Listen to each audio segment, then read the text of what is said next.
সরবরাহ পর্যাপ্ত থাকার পরও রাজধানীতে গত 2 সপ্তাহ ধরে বাড়তি চালের দাম। সব ধরনের চালে কেজিতে 2 থেকে 3 টাকা বাড়তি গুনতে হচ্ছে ক্রেতাদের। কাঁচামরিচের দাম কিছুটা কমলেও বাড়তির তালিকায় রয়েছে বেশ কিছু সবজি।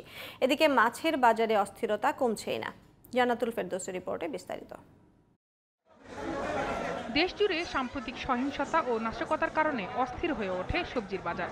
কিন্তু কারফিউর পর কিছুটা সহনীয় পর্যায়ে এলেও 80 থেকে 100 টাকার নিচে মিলছে না বেগুন, করলা, লাউ, টমেটো সহ বেশিরভাগ সবজি। অত্যাবশ্যকীয় এসব পণ্যের দাম বাড়ায় বিপাকে নিম্ন আয়ের মানুষ।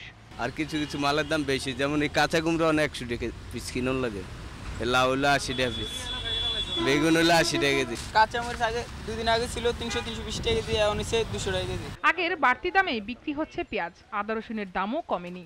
আদার দাম হইলো আপনার 280 টাকা, যার নিচে নেয়, আর ওই রসুন হলো 200 টাকা। বেড়েছে চালের দামও, কেজিতে 2 থেকে 3 টাকা বাড়তি গুনতে হচ্ছে সব ধরনের চালে। এরা কার্পুর অজুহাত দেয়, বৃষ্টির অজুহাত দেয়, ঝড় বৃষ্টির অজুহাত দেয়, এই জন্য সবজির দাম বেশি, এর দাম বেশি, মাল আসতে পারে না, বিভিন্ন অজুহাত, তাদের সাথে আমরা পেরে উঠি না।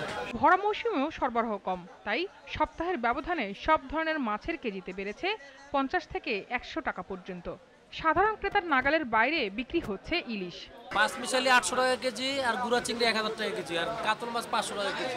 হ্যাঁ, একটু বাড়ছে, দিনের অবস্থা খারাপ তো, মাছ ধরা পড়তেছে কম, দাম বেশি। এখন মাছের সিজন, কিন্তু মাছ নেই নদীতে, মাছের আমদানি কম, আর সাপ্লাই দিচ্ছে তো, এই জন্য মাছের দামটা একটু বাড়তি। আমরা প্রত্যেকেই ঠকে গেছি। আমরা যেই ব্যবসা করি, যেই চাকরি করি, মানে গত সপ্তাহে যে দাম ছিল বা এর আগের সপ্তাহে যা দাম ছিল এখন অনেক বেশি। দেশি, পাকিস্তানি কক ও ব্রয়লার মুরগির কেজিতে দাম কিছুটা কমেছে ডিমের দামও। ডিমের ডজন 140-45 টাকা বেচা হয়, আর কদিন আগে 50 টাকা বেশি বেচা হয়েছিল, 150। বাজার নিয়ন্ত্রণে সরকারের কার্যকর পদক্ষেপ চান সাধারণ ক্রেতারা। নিত্য দিনে যে ব্যবহারিক খাবারের জিনিসপত্রগুলো, এগুলোর জন্য একটা সহনীয় মূল্য যেন থাকে।